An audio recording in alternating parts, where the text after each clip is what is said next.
Hello everyone, welcome to Magnet Brains. मैं हूं अदिति शाह और आज के लेक्चर में हम कर रहे हैं क्लास 12th अकाउंट्स का चैप्टर जिसका नाम है कैश फ्लो स्टेटमेंट। तो हम लोगों ने प्रीवियस वीडियो में इलस्ट्रेशन 33 तक देख लिया था।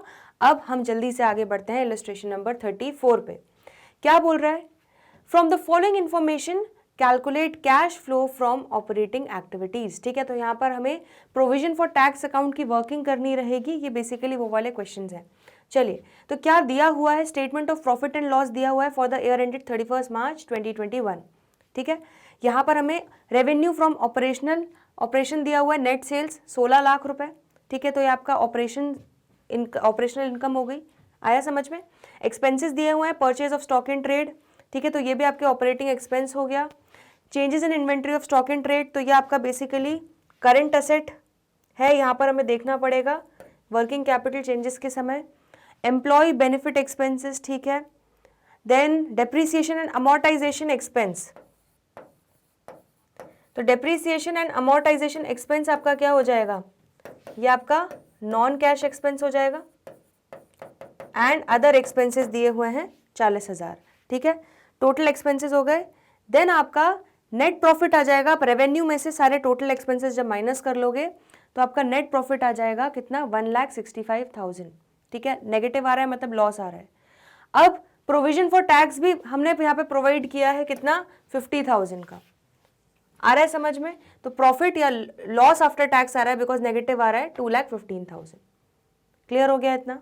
ठीक है, चलो आगे देखते हैं। नोट्स टू अकाउंट्स में आपको दिया है changes inventories of stock in trade, opening and closing. ठीक है, ओपनिंग क्लोजिंग आपको दिया हुआ है। एडिशनल इन्फॉर्मेशन में आपको क्या क्या दिया हुआ है? देखो, ओपनिंग यहाँ पे दिया है, क्लोजिंग यहाँ पे दिए हैं। Sundry debtors that is current assets, bills receivable current assets, sundry creditors current liabilities, salaries outstanding तो ये भी current liabilities, prepaid insurance current asset और प्रोविजन फॉर टैक्स दिया हुआ है, ओपनिंग और क्लोजिंग बैलेंस। क्लियर हो गया इतना? चलो, तो यहाँ पर हम लोगों को सबसे पहले क्या करना होगा?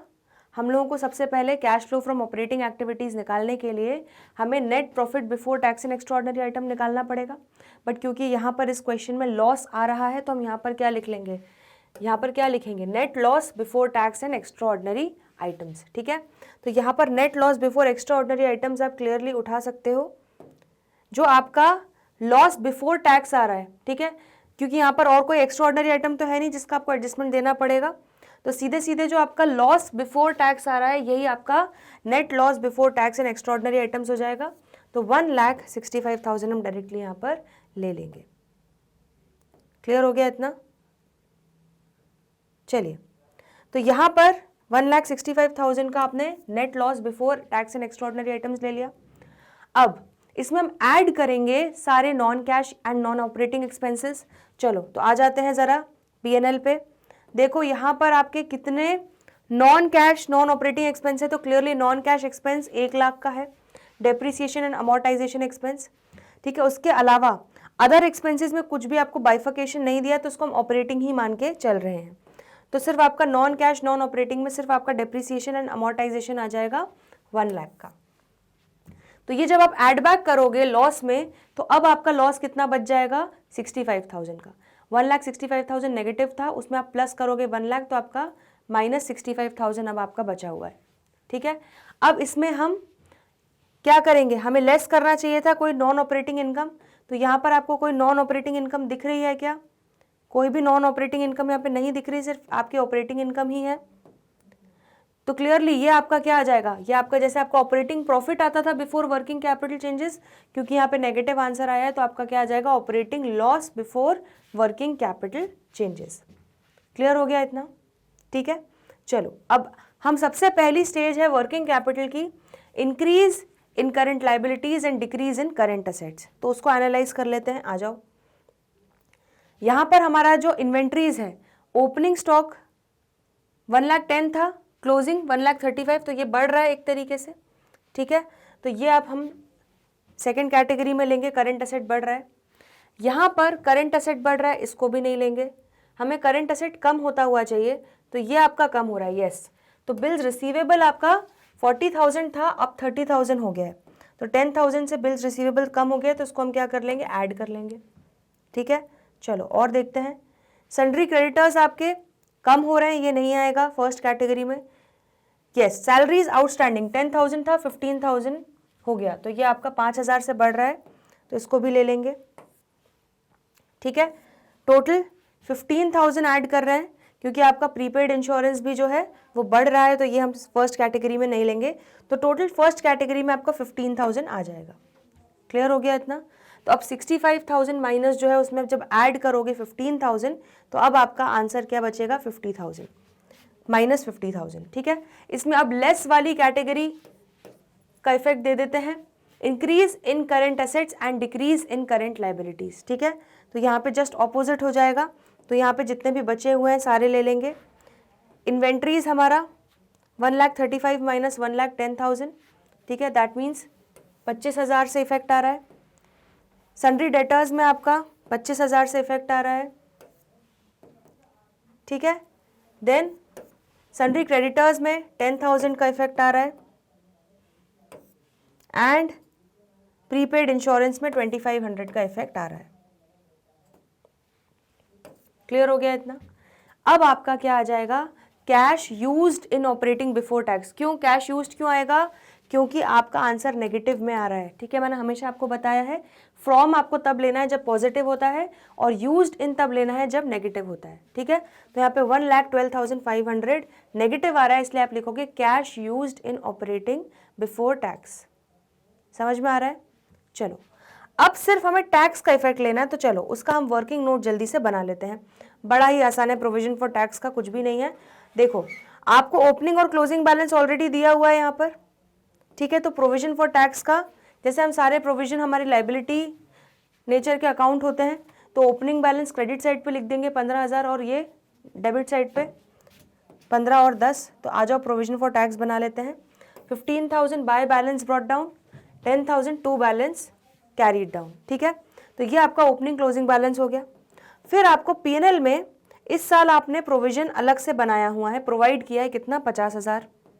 ठीक है, तो आपने इस साल और 50,000 का प्रोविजन क्रिएट किया, तो आप by statement of profit and loss यहाँ पर 50,000 का प्रोविजन और ऐड कर लोगे।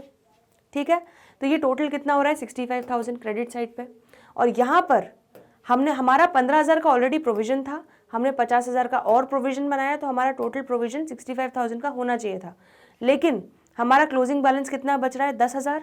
मतलब 65,000 में से हम 55,000 का जो प्रोविजन था वो यूटिलाइज कर चुके हैं टैक्स पे करने के लिए।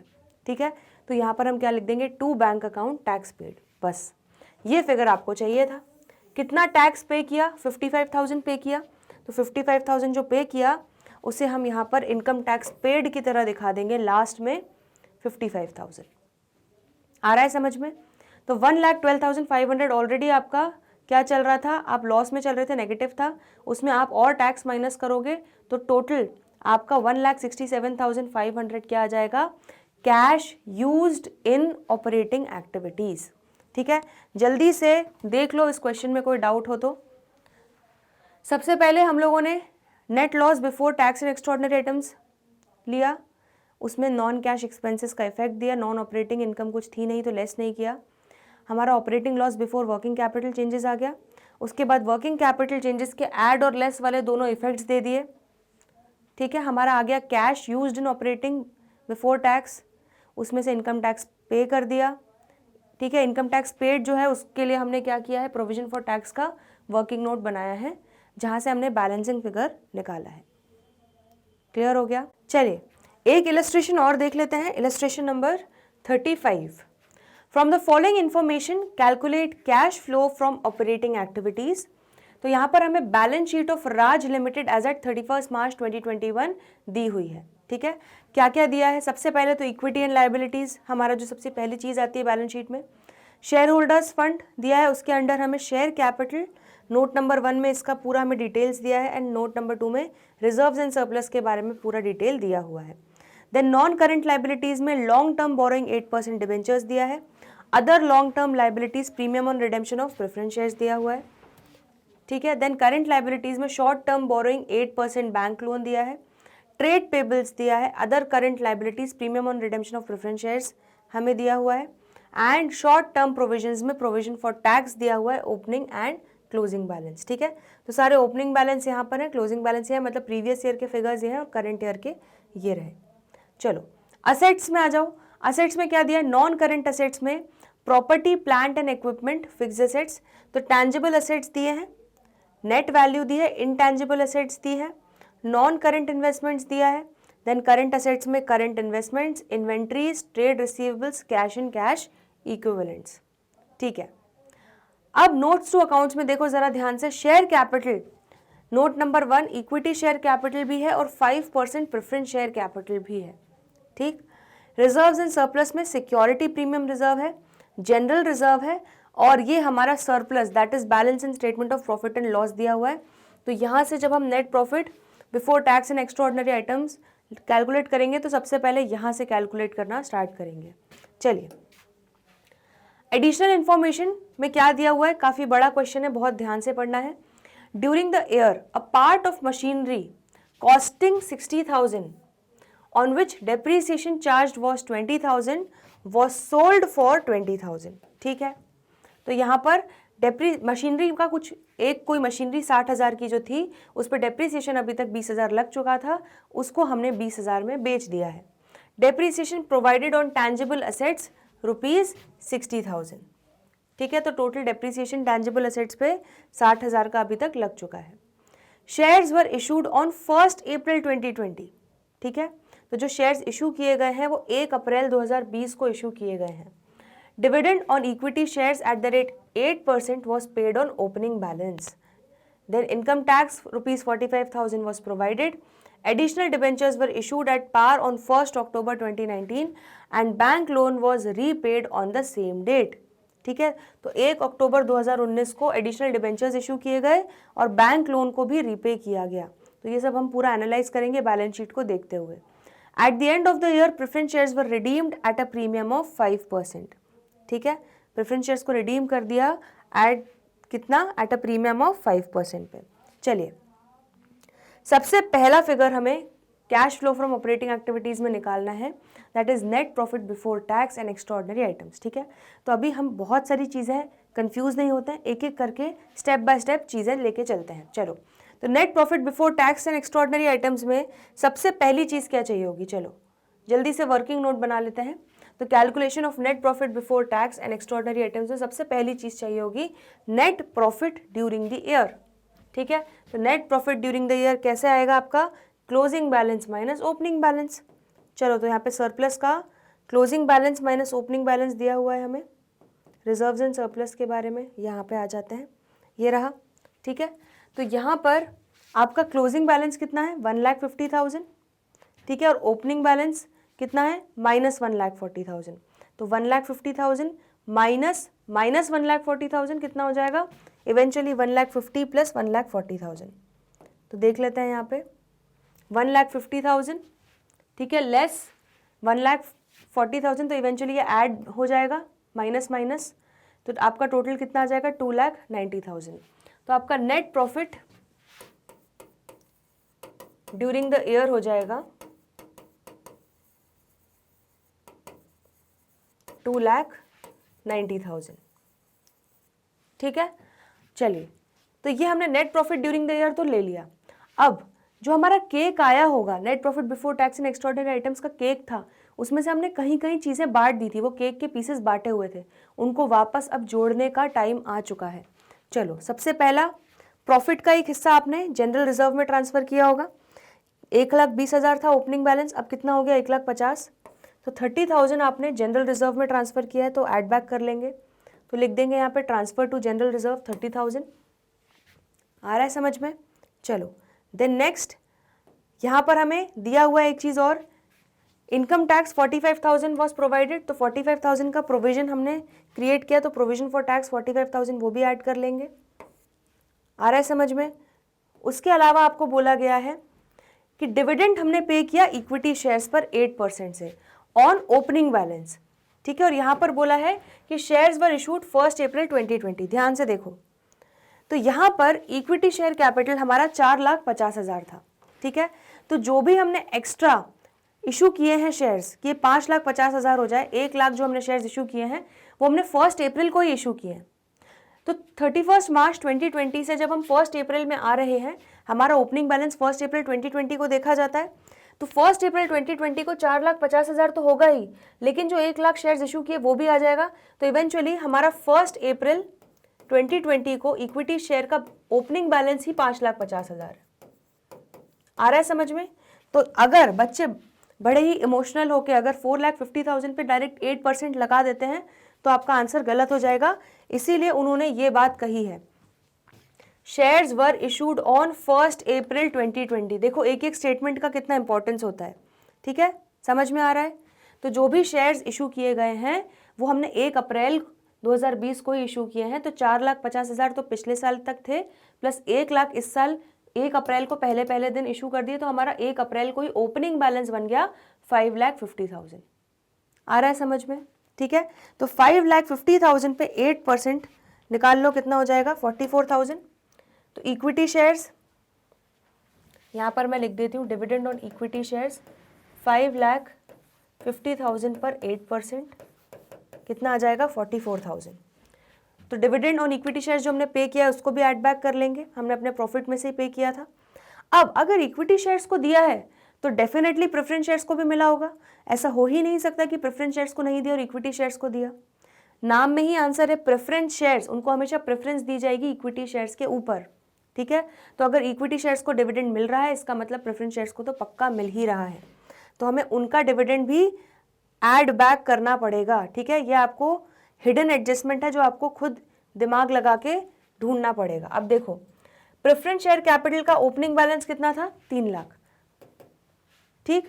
3 लाख पे 5% लगा लो, कितना हो जाएगा 15,000। तो 15,000 आप ऐड कर लो, क्लियर हो गया। तो इस तरह से हमने सारी चीज़ें जो एडजस्टमेंट्स थे वो ऐड बैक कर लिए। हमारा यहाँ पर 2,90,000 कर लेते हैं, 2,90,000 प्लस 30,000 प्लस 44,000 प्लस 15,000 प्लस 45,000, 4,24,000 आपका क्या आ जाएगा net profit before tax and extraordinary items. चलिए, तो यहाँ पर वर्किंग नोट नंबर 1 के अकॉर्डिंगली 4,24,000 हमारा net profit before tax and extraordinary items आ गया है। जल्दी से एक बार ये वर्किंग नोट देख लो, इसमें कोई डाउट हो तो पूछो, फिर हम मेन आंसर पे, मेन सोल्यूशन पे आगे बढ़ रहे हैं। चलिए अब मेन क्वेश्चन पे, मेन सोल्यूशन पे आगे बढ़ते हैं। तो यहाँ पर हमने net profit before tax and extraordinary items निकाल लिया। अब इसमें हमें सबसे पहले जितने भी non cash non operating expenses हैं वो ऐड करने पड़ेंगे, ठीक है। चलो ढूंढो एक एक करके।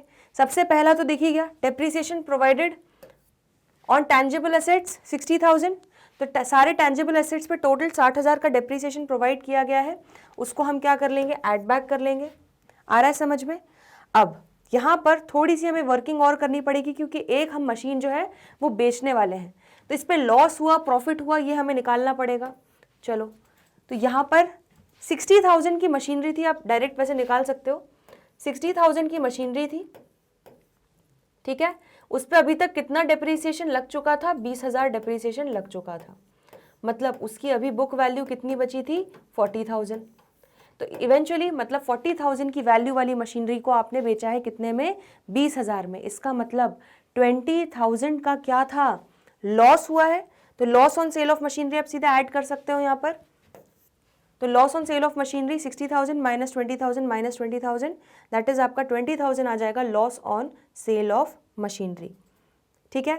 इसके अलावा देखते हैं हमारा यस, तो डिबेंचर्स से रिलेटेड आ जाते हैं यहाँ पे। डिबेंचर्स पर, डिबेंचर्स पे इंटरेस्ट दिया होगा, ठीक है।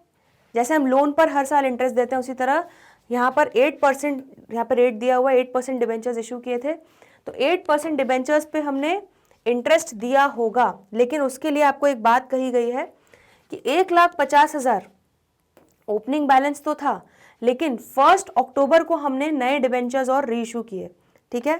तो 2,60,000 माइनस 1,50,000 दैट मीन्स 1,10,000 के डिबेंचर्स हमने और इशू किए, तो तब जाके आपका 31 मार्च 2021 को 2,60,000 का बैलेंस आ गया। आ रहा है समझ में। तो इसका मतलब क्या हुआ, ध्यान से, अप्रैल 1 अप्रैल को आपका 1,50,000 बैलेंस था, ठीक है। फिर 1 अक्टूबर को आपने 1,10,000 के डिबेंचर्स और इशू किए अगले 6 महीने के लिए, ठीक है। तो टोटल अब आपका कितना बैलेंस हो गया यहाँ पर, 2,60,000 हो गया। समझ में आ रहा है, ठीक है। तो इसका मतलब आप डायरेक्ट या तो ऐसे निकाल सकते हो, 1,50,000 पे तो पूरे साल का इंटरेस्ट देना पड़ेगा और 1,10,000 पे आपको 6 महीने का इंटरेस्ट देना पड़ेगा, ठीक है। इस तरह से निकाल सकते हो। तो 1,50,000 पे आप पूरा साल का 8% से निकाल लोगे, आ जाते हैं यहाँ पर। तो इंटरेस्ट ऑन डिबेंचर्स ये भी आपका एक नॉन ऑपरेटिंग एक्सपेंस है, ठीक है। ये वैसे आपका जाना चाहिए कहाँ पर, फाइनेंसिंग एक्टिविटी में जाएगा, इसलिए यहाँ से हमें वापस इसको हटाने के लिए ऐड बैक करना पड़ेगा, ठीक है। तो 1,50,000 ओपनिंग बैलेंस था, उस पर 8% आपने पूरे साल का लगा दिया इंटरेस्ट। तो 1,50,000 पे 8% कितना हो गया, 12,000 प्लस 1,10,000 पर 8%, ठीक है, लेकिन सिर्फ 6 महीने का।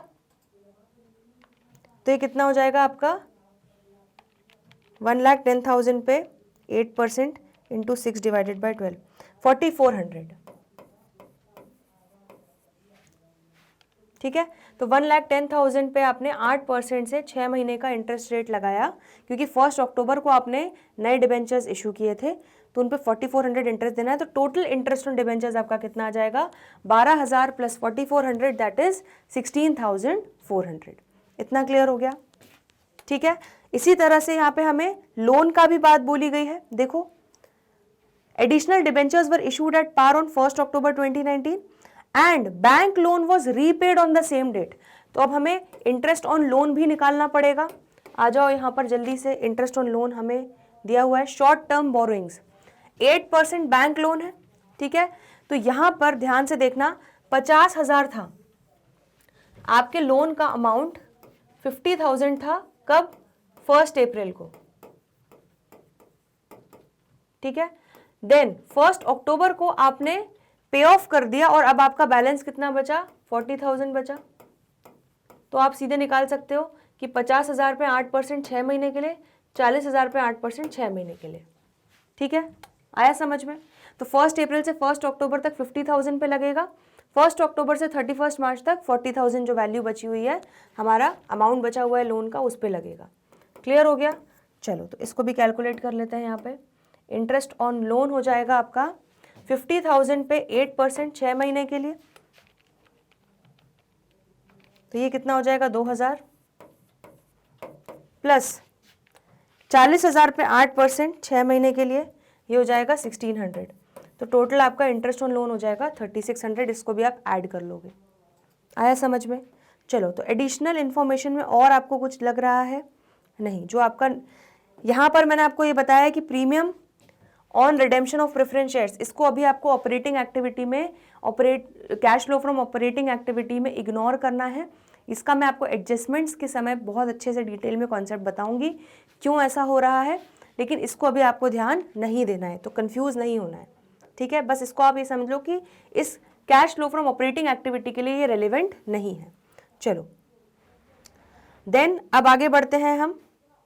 इसके अलावा आपको और क्या दिख रहा है, नॉन करेंट असेट्स में देखो गुडविल दिख रहा है, ठीक है। तो गुडविल आपका कितना था, 40,000 था।